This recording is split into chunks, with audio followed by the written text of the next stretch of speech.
Everyone, this is Sachin Sawant, your UK immigration lawyer. Let me reduce my level.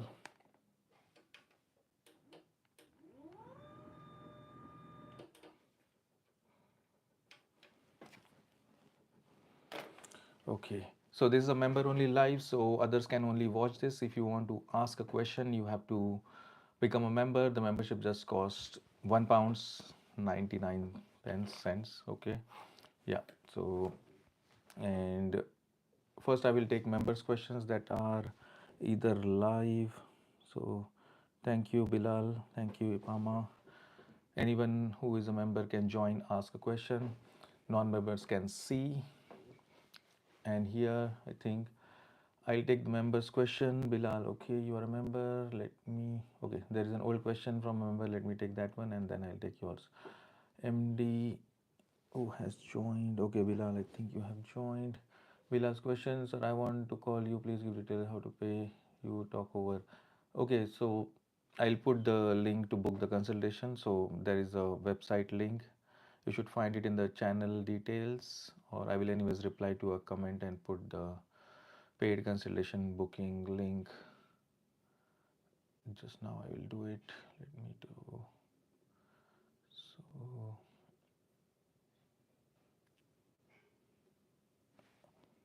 Copy.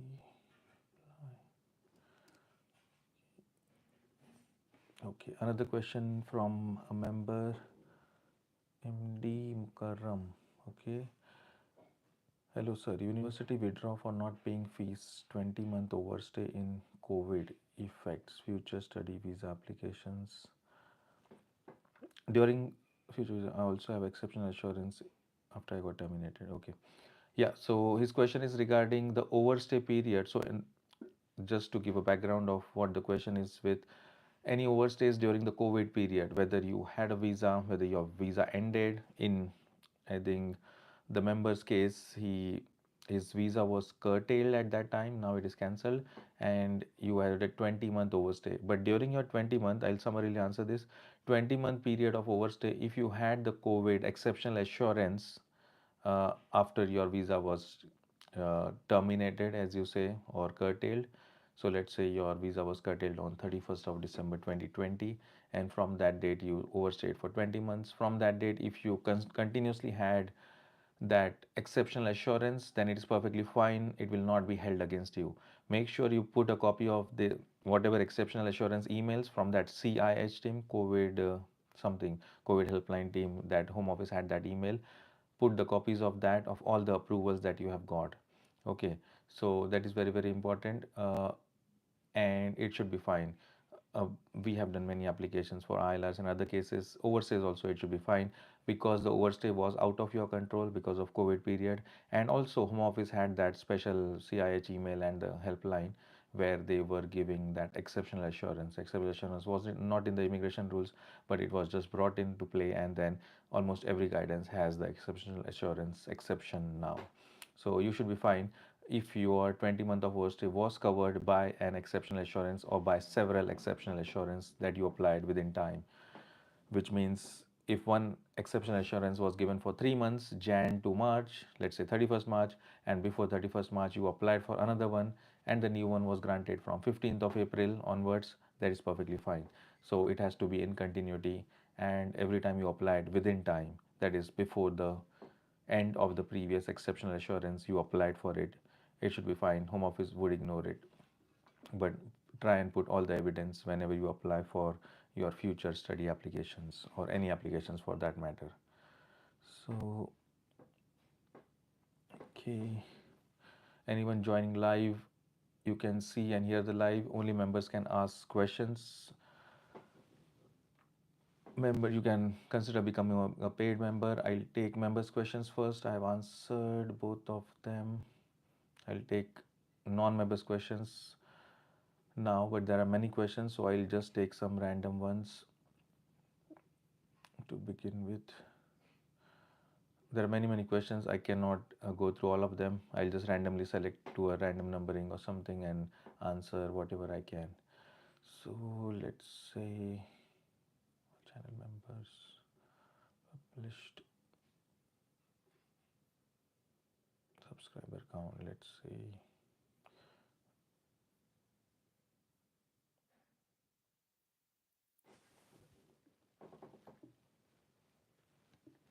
What is happening? Okay, the first question I have is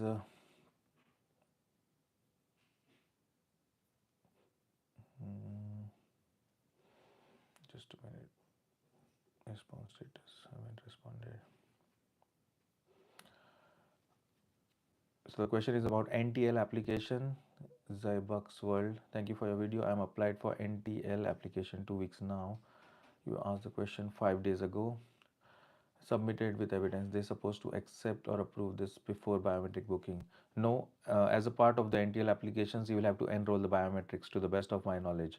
It is the application, the normal previous application format. You fill up the application, submit it, and then you need to enroll the biometrics to the best of my information.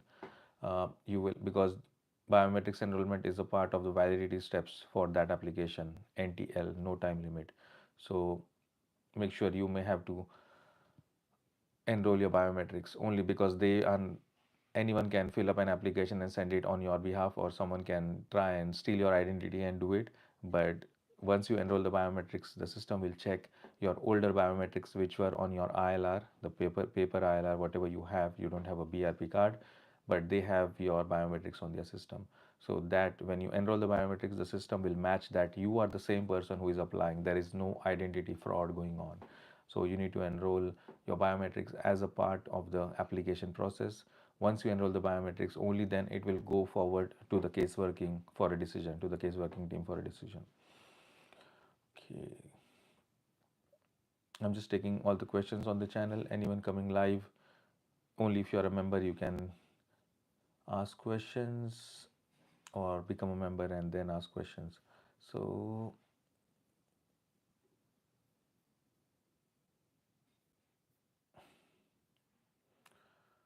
okay, how do I sort this?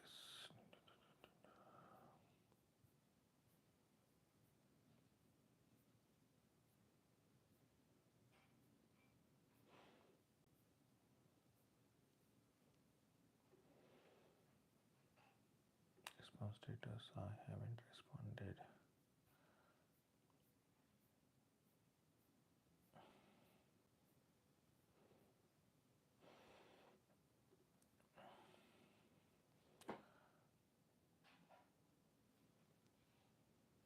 Okay, there is a question from Kashif Kamal. Dear sir, my company lost sponsorship. UQI gave me email that is the this is the question on the care worker visa video where sponsor license are revoked and home office is sending emails, but they are not revoking the. You can watch the detailed video which talks about it.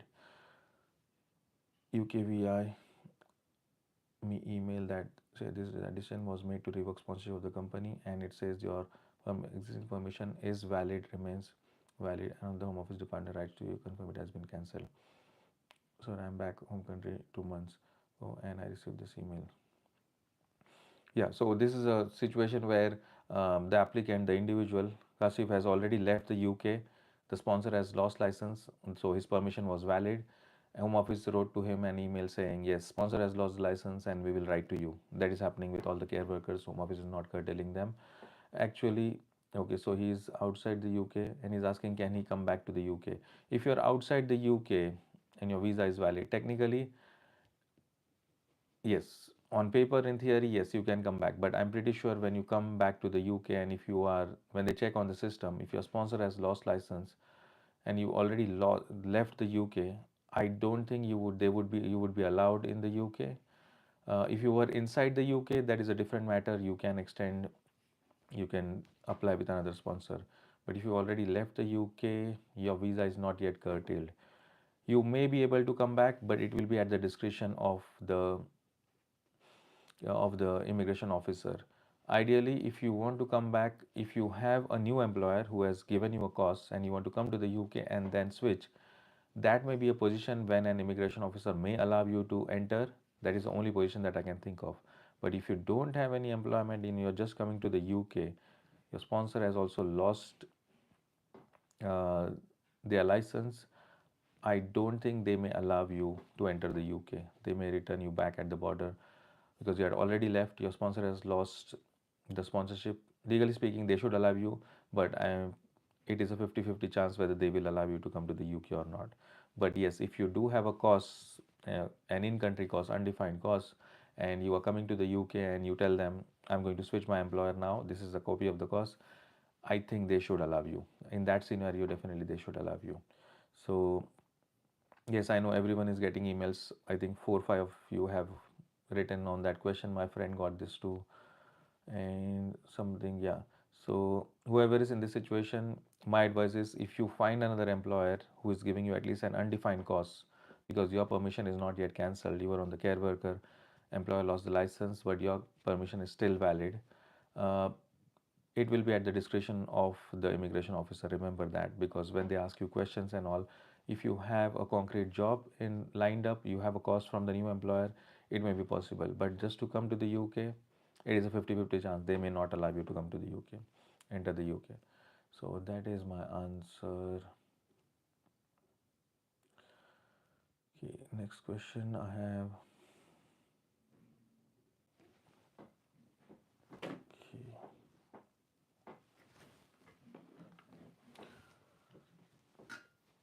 So Rena, thank you.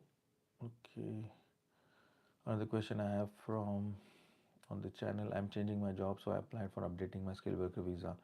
I can stay with old dependent visa. What if we travel outside during this?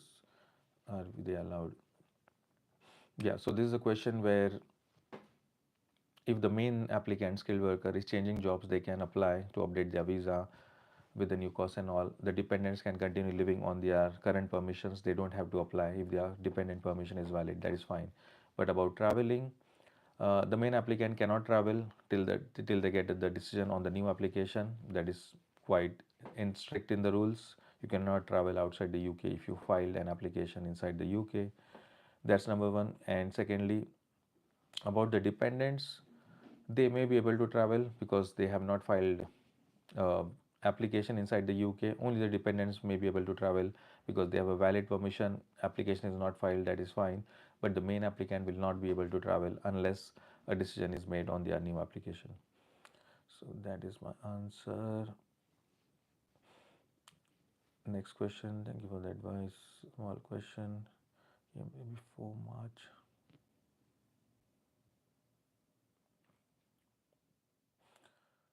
Okay, this is a question about application. Okay, me and my dependent came before March. So under the old rules, I changed my employer. I want to apply for my dependent. So which option should I choose? Yeah, I cannot answer questions on the form or which forms to select on this live. You have to book a paid consultation and I can discuss about it in then. So, but just okay.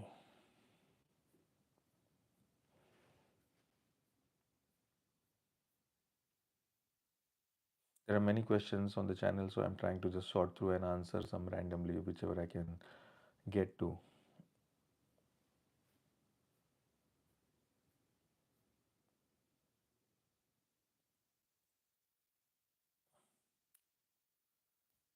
Okay, the next question is my pre-settle status. It's regarding the EU settlement scheme. My pre-settle status expired on 9 January 2025. Expires on.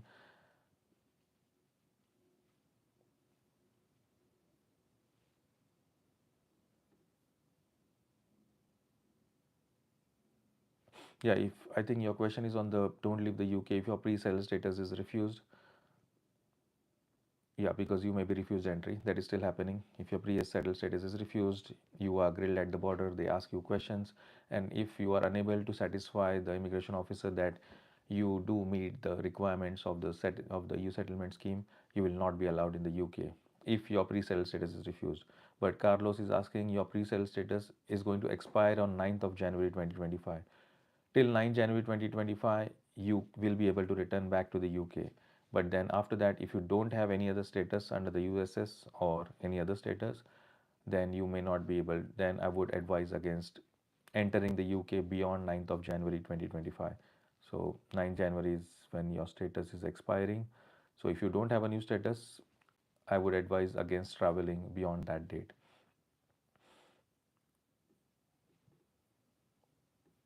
So even if you So let me take the situation of if you apply to upgrade your status from pre-settled to settled status, if you've not received a decision and you file the application may take up to 6 months or more also sometimes. And after 9 January, if you try to enter the UK, make sure you keep all the evidence of your settled status qualifying period. So if you are qualifying for a settled status, make sure you have all the evidence in a cloud storage, Dropbox, email, wherever you can, to show it to the immigration officer that the application that you have filed, that you will get some status under the USS, because the immigration officers are asking now, they are not just allowing people on the certificate of application. They should ideally, but Home Office has changed their entry clearance guidance, and immigrations are asking questions to anyone who does not have, whose either pre-settled status is refused or any EUSS application is refused, or their EUSS is pending and the previous one, in your case, pre-settled status ends and you have filed a new application, whatever, settled status or something. Then if you don't have a new status entering the UK may be a concern. If you qualify, you are eligible for any status under the scheme USS, then definitely carry some documentation to prove that, to prove it to the immigration officer. Next question is, why is there a scarcity of certificate of sponsorship? Employment has become so hard to get, including switching of sponsorship. Sorry, I cannot comment on that. There is no scarcity, but yeah, Home Office has been investigating various sectors for certificate of sponsorship. That's what I can say. Uh, Out of care workers who lost employment by being made redundant, will they get an opportunity to get another switch? I don't think Home Office. So this is the question on the video that I've made, where the care worker sponsor license is revoked of the employer, but Home Office has confirmed that they will not be curtailing the permissions of the care workers, because it was not for because of their fault. It was of the fault of the employer, whatever the fault was. But your question related to that is, what if they have been made redundant by an employer? No losing of license. I don't think Home Office is going to help you with that. You may have to find another employer. Yeah, so that is not something, and Home Office has not talked about anything on that front. So you will come under the normal rules. You may have to find another employer and switch. Uh, Next question I have, I dropped priority visa for skilled worker visa. I completed my visa interview. So when will I receive confirmation email? If you have paid for priority service and you applied for a skilled worker visa, usually 5 working days is the decision making time. You also attended an interview. Usually in 5 days from the interview, definitely they should give you a decision. That's what ideally should happen, unless they are investigating the employer for anything, for their compliances or anything after you have given your interview. If they have further questions to the employer, they may be asking something, but there is no defined timeline. But if it is a priority service, they will try and decide it as soon as possible. That's what Home Office does. That's what we've seen from experience. Okay. Hello, sir. I've overstayed for nearly 4 years. Okay, next question I have from our I've overstayed for nearly 4 years now, but I do have a British child. The mother of the child is British too. Chance of getting a visa if I applied, please. Yes, you may be eligible for a parent visa. We've done many similar cases where, yeah, you have the overseer parent is there, other parent is a British citizen, and the child is also British. But you should be involved in the life of the child, very, very important. Remember that you will need some confirmation if the child is too young, maybe from a healthcare visitor saying that you are involved in the life of the child, doing whatever, you're taking care of the child, changing nappies, feeding them, living with them, whatever that is. So you will need some confirmation. If the child is too young, you can get it from a healthcare visitor. If the child is going to a nursery, you can get it from a nursery, any childcare setup, confirming that you are picking up, dropping off the child, paying the nursery fees, whatever that is. So, or if the child is going to school, then definitely get a letter from the school confirming you are registered as one of the emergency contacts. You pick up the child, drop off the child, or whatever that is. So, some type of a confirmation from a third party is always required for a parent visa. If you are an overstayer and you are trying to apply for a parent visa from inside UK, if you have that, yes, it is possible to get the parent visa. So the situation was, one parent is British, child is British, the other parent is an overstayer. So can the overstayer get a parent visa? Yes, provided what I said. Okay. So next question, I'm currently on sponsored skilled worker visa. I've been made redundant. Contract ends July 25. Eligible to get ILR December. No, if you are, so the question is Surya, Surya Rashmi. Okay, Surya Rashmi, you are on a sponsored visa, skilled worker visa, or carry worker visa, whichever, it is the same thing. You have been made redundant. Your contract ends on July 2025. I am eligible to get IRL December. Will I be granted ILR? No, you won't be granted ILR because you are already made redundant. On the date of your ILR, your employer has to confirm that you are required for the employment in question for the foreseeable future from that date forward. So that is very important. You will not be able to apply for ILR. You should find another employer, switch to them, and then get a letter from them stating so. How much salary needs as new entrant code 1150. Okay, so Mateshwaran, question from a member. Thank you for becoming a member. Your question is live question. I want switch my healthcare visa to a skilled worker visa. Not I got my costs from a new employer now. Can I apply my visa without informing to my old employer or not? You don't have any obligation to inform your old employer. You can straight away go and apply for the new employer. That is what we always advise. We do many consultations on these matters. Whenever you are changing jobs, you don't have any obligation towards your current employer. You take a new course from your new employer, apply for the visa. Once your visa is approved, you can give a notice on whatever, serve the notice period. It is allowed in the immigration rules. You can serve, you can work with both the employers and change your joining date accordingly. There is no problem. So summarily answering your question, you don't have to inform your old employer about your future employment. You can wait till you get the visa, then tell them, I've got a visa, I don't want your sponsorship, or I don't want to work with you, whatever that is. Okay, so that is my answer. I hope that answers. If not, you can ask further. How much salary needs? Okay. So the question from Sanjay is how much salary needs as new entrant for job code 1150. All the salary calculations, please book a paid consultation. I cannot do this during a live. Okay, thank you, Madheshwaran. Thank you for becoming a member. Thank you for supporting the channel. Okay, next. Amit Pidhan. Sir, I am bachelor student in UK. If I'm married to a master student, then I dependent or not? So the question is two students want to marry each other. One student wants to become a dependent of the other. Uh, it would only be possible if the student who wants to become a dependent has completed the course of study. I know these are common questions I do get around student visas. If you want to become a dependent of anyone, either the student or skilled worker, anyone, if you want to change your status from student to anything, you need to complete your course of study. Other than if you're applying for a spouse visa under the British immigration rules, course of study may not matter, I think. Yeah, it will not matter. But if you are going on any points based visa, you want to become a dependent of a skilled worker, you want to become a dependent of a student, yeah, graduate dependent is not allowed. So if you want to become a dependent of a PBS holder, a student or skilled worker or anyone, GT, global talent, whatever, then you have to complete your course of study. So that is my answer. If you complete your course of study, yes, you can become the dependent of the other student once you marry that student. Yeah. So next question. What about being short by 2 weeks on 5 years ILR period, short of ILR? Yeah, 2 weeks short of ILR. It may be possible to buy time, delay the application, preferably file the application through lawyers, because if the timing something goes wrong, it may be refused. You will have to file standard only. If you are 2 weeks short of ILR under the long residence, the question is on my long residence video, you may be able to apply. Most probably, I think 90%, but we will have to see all the facts of the case before. So, but then I think you should be able to sort out 2 weeks on 5 years ILR period. 5 years ILR period, but my video is 10 years. Okay, 2 weeks short. Yeah, if you are qualifying for ILR in 5 years, whatever that is, skilled worker or anything, that 2 weeks you may be able to adjust that. But yeah, book a paid consultation with us and I can take all the facts, and or book it with any other lawyer, doesn't matter.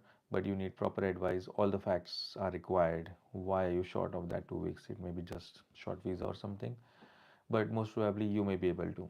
But book a paid consultation to confirm this advice. Okay, next question. I am on a student visa. My wife is on Akash Prajapati. I'm on a student visa. My wife is on dependent visa. She is working with a nurse school as a nursery assistant. Okay. So is she eligible for the new entrant category? No, dependents don't get new entrant category unless they are under 26 years of age or meet any other requirements. But students can go on to the new entrant category. But your student dependent doesn't have the benefit of going on to the new entrant category by themselves unless they qualify on some other grounds like they are under 26 or something else. Only you can get the new entrant benefit as a student, not the dependent. Okay. This is a member only live, so everyone can see this live, but to ask a question you need to be a member. There is a new membership option. What is that? Visa Navigator. Just for £1 you can consider become a member and come live and ask questions. That is the only perk in that benefit basically. So I'll only be taking questions during a live. I will not be answering during the week. Okay. If you want any consultation, any answers, advice during the week, you have to book a consultation with us, paid consultation. We don't advise, we don't provide any free advice. Links in our channel information or on the website. Hi sir, is it also same for non-EU citizens who is applying for settled status? UK partner, no cohabitation proof to this state. Okay. So is it also same for non-EU citizens? Non-EU citizens who is applying for settled status? Non-EU citizens, okay. So you in a visa national with an applying who's applying for settled status. No cohabitation proof. No, that is not the case. So the question is on the video for UK partner visa, no cohabitation proof. So I know the cohabitation requirement for last 2 years to apply for an unmarried partner visa has been taken out from the rules. That video talks in detail. You can watch that video. But if you're applying for a settled status, that doesn't apply to you. You will need to prove that you have been living together. That was the very reason the pre-settled status was given to you. And from the point you got the pre-settled status till you apply for the settled status, Home Office needs to check that you both have been living together. It has been a genuine relationship. If you're not living together, unless there are exceptional reasons why you are not living together, uh, you will need some confirmation statements, explanation from the sponsor, from the partner who has sponsored you, who is the EU national, who has the EU settled status, who has the EU scheme status. Without that, if you are just living away from each other for no reasons, you may not qualify. Home Office will be very strict on unmarried partners filing settled status without any cohabitation evidence. It will not be approved unless there are very exceptional reasons and you prove exhaustively why that was so, because they are not going to believe that the relationship was genuine and existing throughout the 5-year period. Okay, next question. My friend have question. Okay, your friend's question. What's the processing time for cell status for non-EU? For cell status, approximately about 6 months, I would say, on a higher end. Standard ones do come quickly. Okay, Mohammed Bukaram. Yeah, so thank you for becoming a member. Live question from a member. How to check previous immigration status, whether I was overstay or not through SARU? You would be able to get as much information from the SARU, so that is subject access request, a file that I think they decide within 40 days or so, and look at whatever evidence you get. You should find all your valid permission periods definitely. Home Office doesn't write that you are an overstayer from this period to this period, but definitely you will get all your visa periods. They give you up to 5 years. You can ask them more than that, they may be able to give you. But yes, from the SAR request, subject access request, you should be able to find out your periods of leaves, how many periods of leaves you had have. But on the SAR, I'm not sure. I think you are the same member. Did you ask about COVID exceptional assurance? I'm not sure if COVID exceptional assurance will come up on the SARU. Try to get the SARU. It is free. I think it is £5 or I think it is free. That is fine. So, and see what is there. I'm not very sure whether COVID exceptional assurance will reflect on your SAR. But if you have the evidence with you, that is perfectly fine in emails or whatever you have. But the SAR should give all your valid permissions. So next question. My PSW will expire on 20th January. My company wants to sponsor me on skilled worker visa, but company is still waiting on allocation for the case as the existing course has been already used. Therefore, they applied. Thank you, Mohammed. Thank you for becoming a member. Thank you very much for supporting the channel. Therefore, they applied for additional costs. Would you tell me, please, recently how long it takes to get a cost? Cost allocation undefined cost allocation, that is the one that you are talking about, switching from PSW, takes about what is that? 16 weeks, 4 3s are, yeah, about 18 weeks is the processing time. Yeah, to the 18 weeks, not 16 weeks. 18 weeks standard processing. Employer should try to get priority service. That's a hit or miss. There are only 60 slots available for priority services on a daily basis. If I don't get cost before my visa expires, shall I do my visa application by using sponsor license number? If I can do, how long home office will allow me time? Waiting for available response. If you are, so Arif is on a graduate route visa. He wants to switch to a skilled worker visa. Employer has sponsor license, but no cost. Cost has been applied. This is the status. Now his question is, can I apply pending cost? If you want to apply without a cost at the point, because your visa will expire, you may not have cost by then.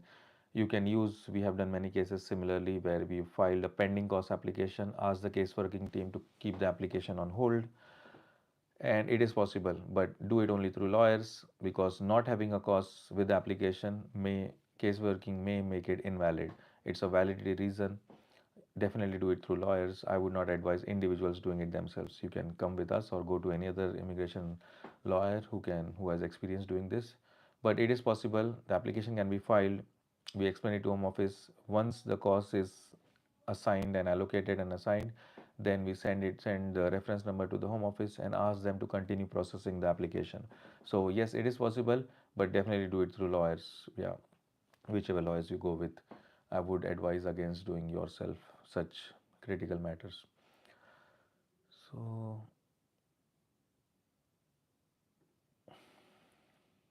next question on the channel I have, for those of us whose license has been revoked, can I travel out of the UK and still be able to return?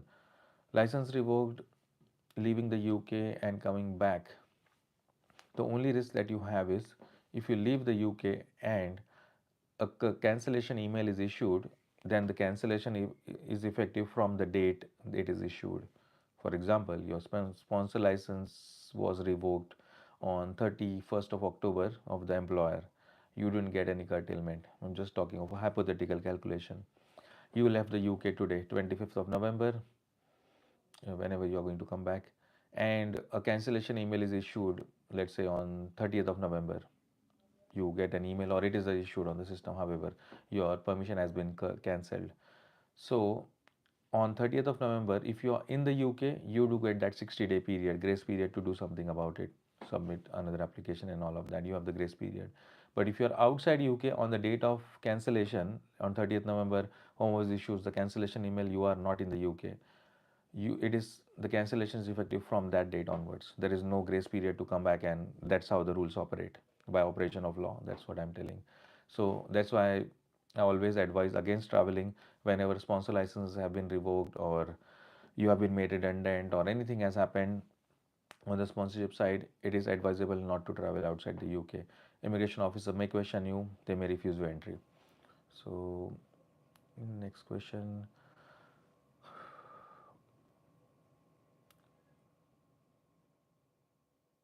So I have, this category of visa still available for foreigners outside the UK.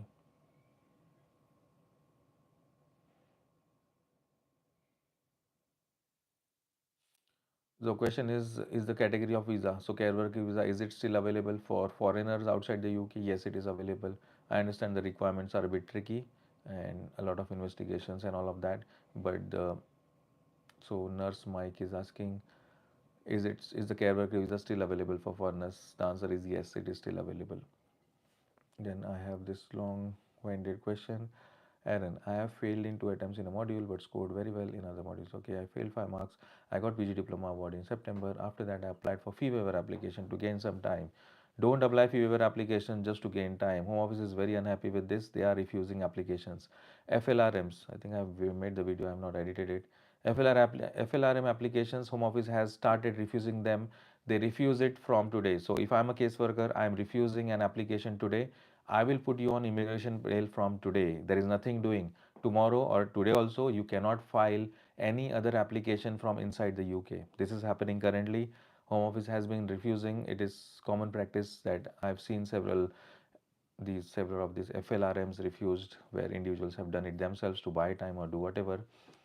Home Office is refusing them from the date of their decision, and they are refusing and they are putting the applicant on immigration bail, which means applicant cannot switch inside the UK. Applicant cannot do anything. They have to leave the UK. That's it. That's it.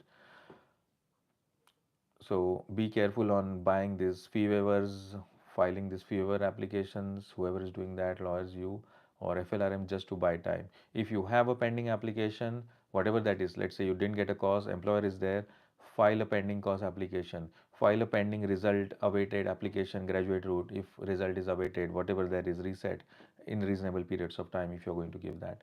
So do that, consider speaking to lawyers. You can book a consultation with us.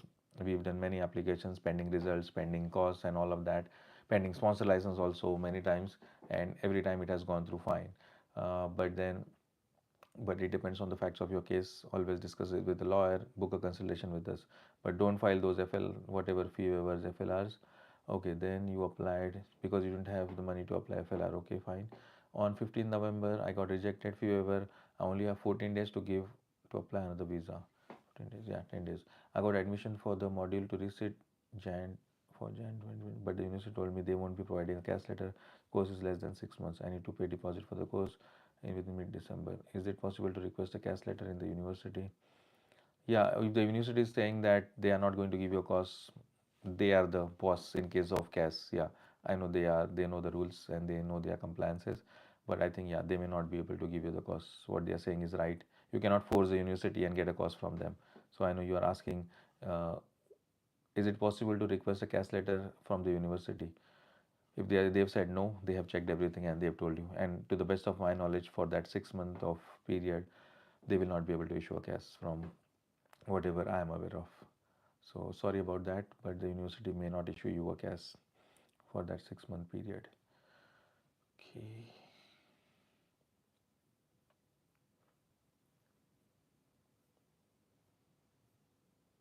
Okay, I've taken many questions.